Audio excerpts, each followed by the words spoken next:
3개월마다 단위에 서는 저로서는 여술은 찬양대와 함께 서는 게 참 행운이라는 생각이 듭니다. 너무 앉아있으면서도 위로가 되고 귀한 찬송 감사드립니다. 오늘은 제가 지난 교회의 허락을 받고 지난 6월에 다녀온 선교 현장에 대한 보고를 지난번과 비슷한 방식으로 여러분들에게 보고를 드리려고 합니다. 특별히 오늘 드리는 보고는 정말 특별한데 제가 이 보고를 영남교회 성도님들께 드리게 된 데에 대해서 개인적으로 너무 감사하게 생각하고 제가 왜 기쁘고 감사한지는 아마 마지막 부분 되면 알게 되시리라 생각합니다.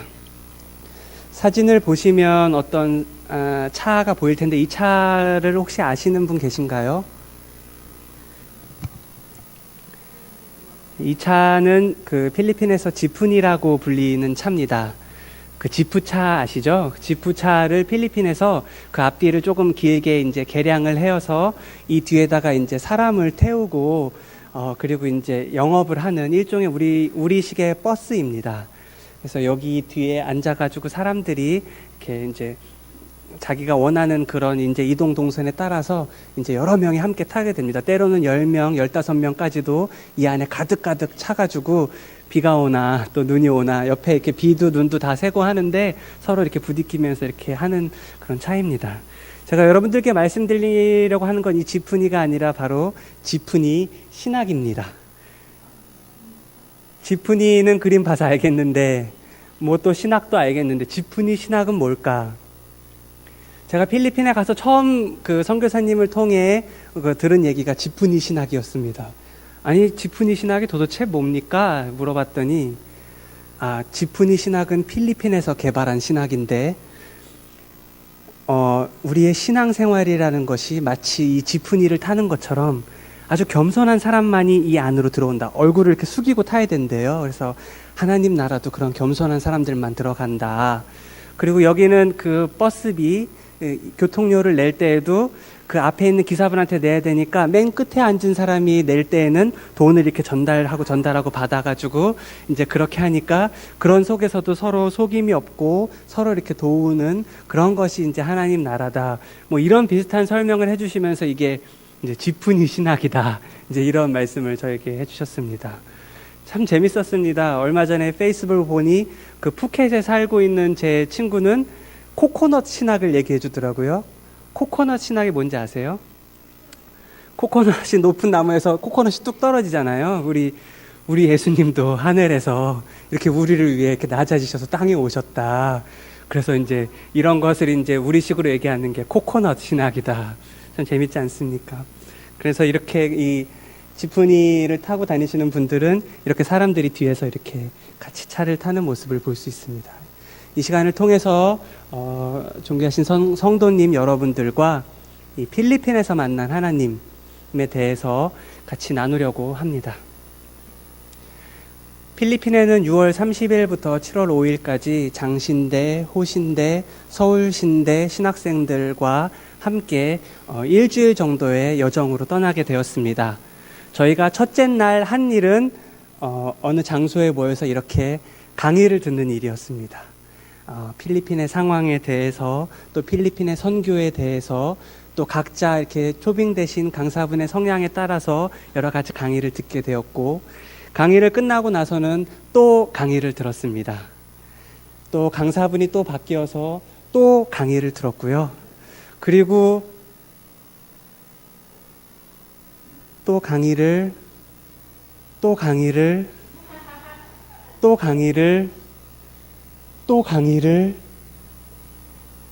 들었습니다. 이렇게 3일 동안 아주 비좁은 곳에서 필리핀 여행에 대한 그 부푼 꿈을 가지고 온 신학생들과 함께 강의를 들었습니다. 그랬더니 신학생들의 표정이 이렇게 변하게 되었습니다. 나는 여기서 과연 뭘 하고 있는 것일까? 이 필리핀 곳까지 먼 길에 큰 돈 들여서 여기 와서 나는 뭐 하는 것일까?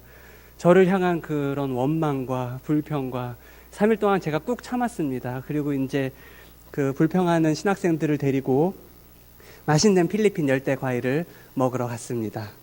또 맛있는 과일도 먹기도 하고 필리핀에서 가장 오래된 그런 교회를 또 방문하기도 했습니다. 그리고 나서 근처 커피숍으로 옮겨서 또 강의를 들었습니다.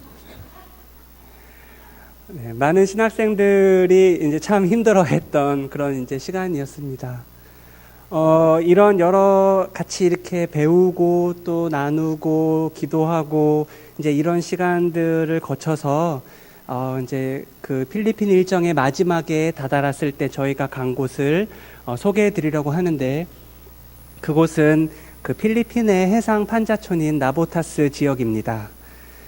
사진이 잘 보이시는지 모르겠습니다. 이곳은 필리핀에 있는 나보타스 지역이라고 하는데요. 네. 밑에 보시면 그 쓰레기들이 있죠.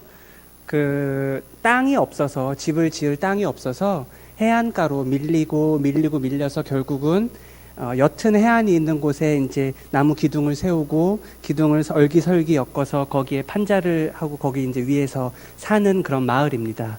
이곳에는 약 1,500가구가 있고요. 저희가 방문한 곳에는 5,000명의 사람이 이러한 곳에서 살고 있었습니다.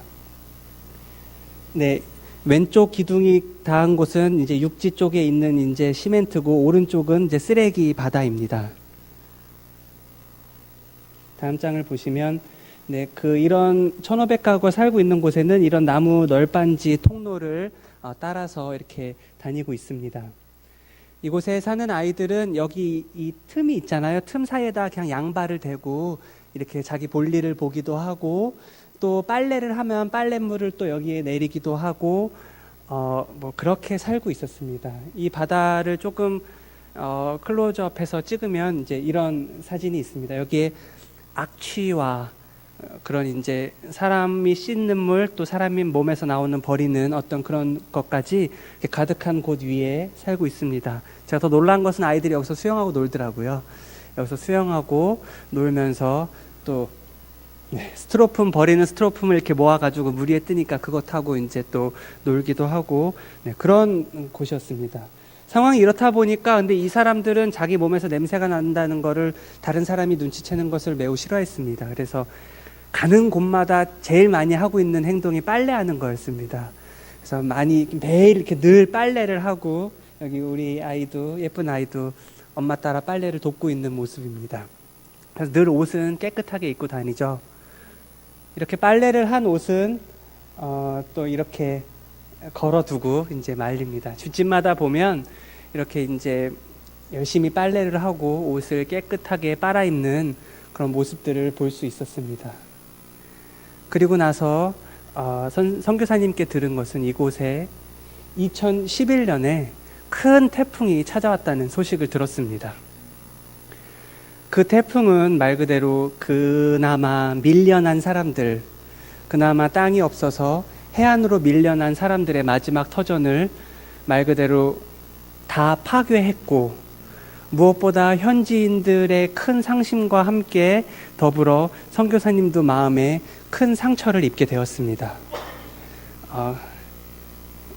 접고 오시려는 마음을 먹으셨다고 저에게 그런 얘기를 해주셨습니다. 주님, 더는 못하겠습니다. 그러면서 이제 한국으로 가야 되겠다.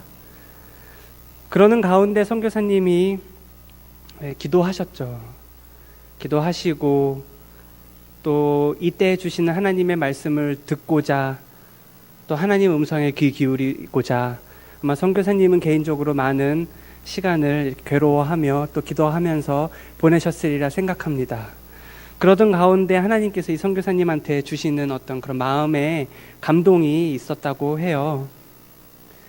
하나님께서 나를 통해 하나님 나라를 세워가기를 바라신다.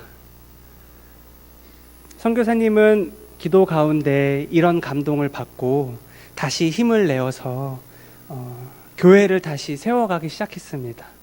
무너진 집터를 다시 세워가고 또 그런 기둥들, 판잣집들 다시 세워가는 사역들을 다시 하게 되었습니다. 보이는 그 선교사님 가운데 계신 요 분이 박선호 선교사님이신데요. 나는 이제 태풍에 무너지지 않는 이곳 아이들과 주민들의 심장 속에 나는 교회를 세우겠다. 그래서 나는 무너지지 않는 교회, 무너지지 않는 하나님 나라를 세우겠다. 그러면서 이제 저희에게 간증을 해주시는 것을 들었습니다. 그리고 나서 그 태풍의 피해가 있는 직후에 저희가 이 교회에 찾아갔을 때는 막 새로 이제 다시 건축한 이 교회의 모습을 보게 되었습니다. 이 교회의 모습 속에 보이는 이 십자가가 보이시는지 모르겠습니다. 잘 보이시는지 모르겠지만 이 십자가는 태풍에 쓰러진 그 바다 똥물의 기둥으로 세워진 그 나무를 바다에서 건져서 십자가 모양으로 절단해가지고 십자가를 만들어서 교회를 세운 것입니다. 선교사님은 이런 고민을 많이 했다고 합니다. 아니, 이곳에 하나님이 어디 계실까? 이 고통당하고 있는 이 고난 가운데 하나님은 어디 계실까?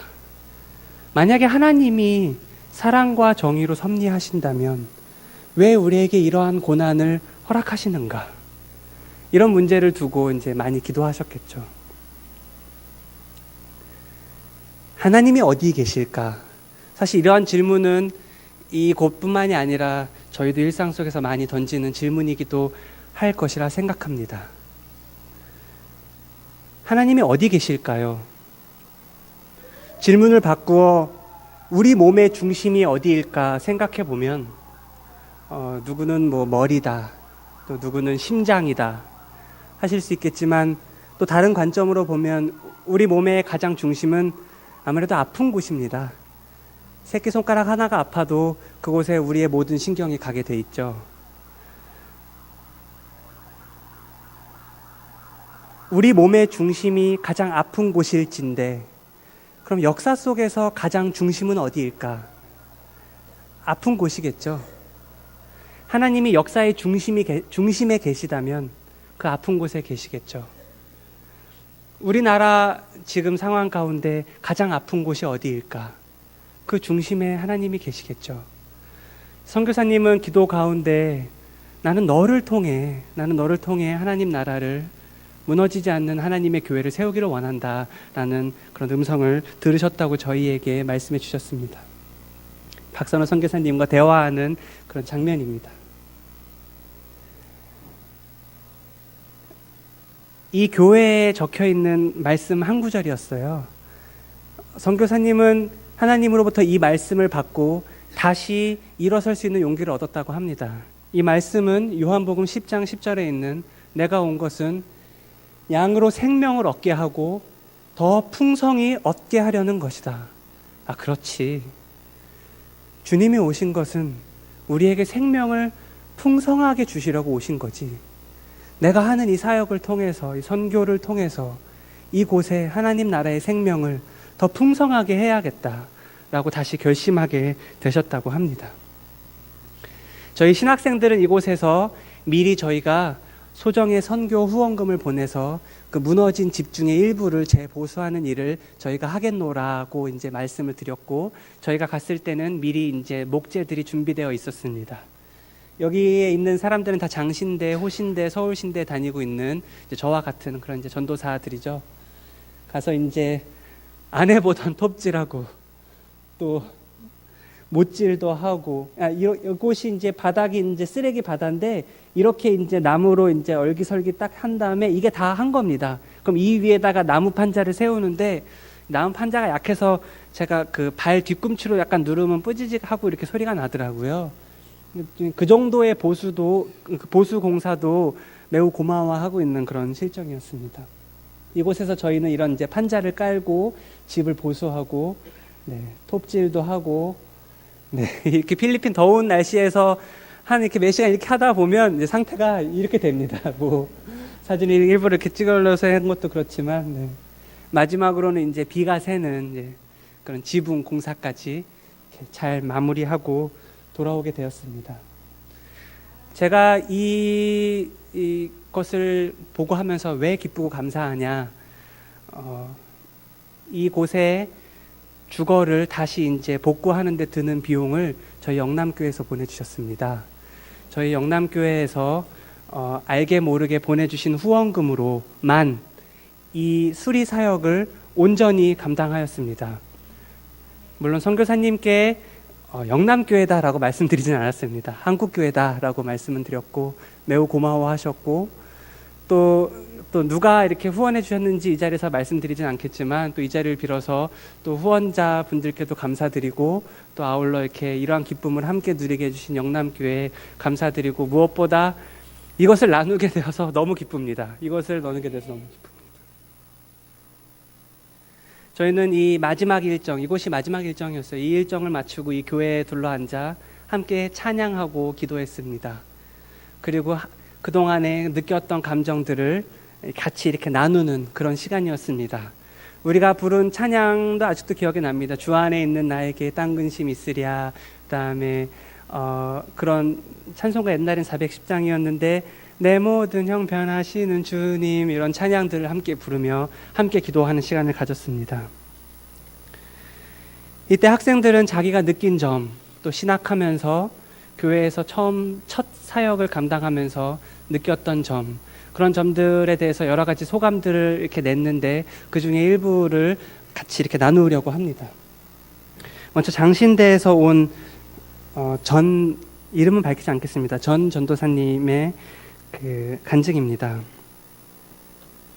이곳 필리핀의 사역 현장을 보면서 예수님의 성육신에 대해서 다시 생각하게 된다. 예수님께서 이 땅에 성육신하여 오신 것이 나에게는 선교의 통찰로 이해된다. 나도 예수님이 나를 그렇게 사랑하셨듯 나도 값없이 사랑할 수 있도록 해달라고 기도한다. 처음에 집 짓고 할 때는 이걸 꼭 해야 하나 싶기도 했는데 아이들을 보며 한 영혼 한 영혼이 정말 귀하다는 생각이 든다. 더 뭔가 하고 싶은 마음이 생겼다. 내가 도움이 얼마나 될지는 모르지만 정말 예수님처럼 섬길 수 있는 목회자가 되어야겠다고 생각했다. 또 다른 분은 심 전도사님의 간증입니다. 그동안 나는 너무 나 중심적으로 삶을 살았구나. 내가 공부는 열심히 했지만 공부로는 해결이 안 되는 게 뭔가 있는 것 같아서 이곳에 오게 되었다. 와서 보니까 내가 더욱더 행동에 서툴다는 것을 느끼게 된다. 내 머릿속에 여러 가지 신학 지식, 아는 것은 많은데 잘 몸으로 행동이 안 된다. 이곳 아이들이 다가서서 나를 만질 때에도 어떡하지? 라는 생각이 먼저 든다. 또 김 전도사님의 또 간증은 이렇습니다.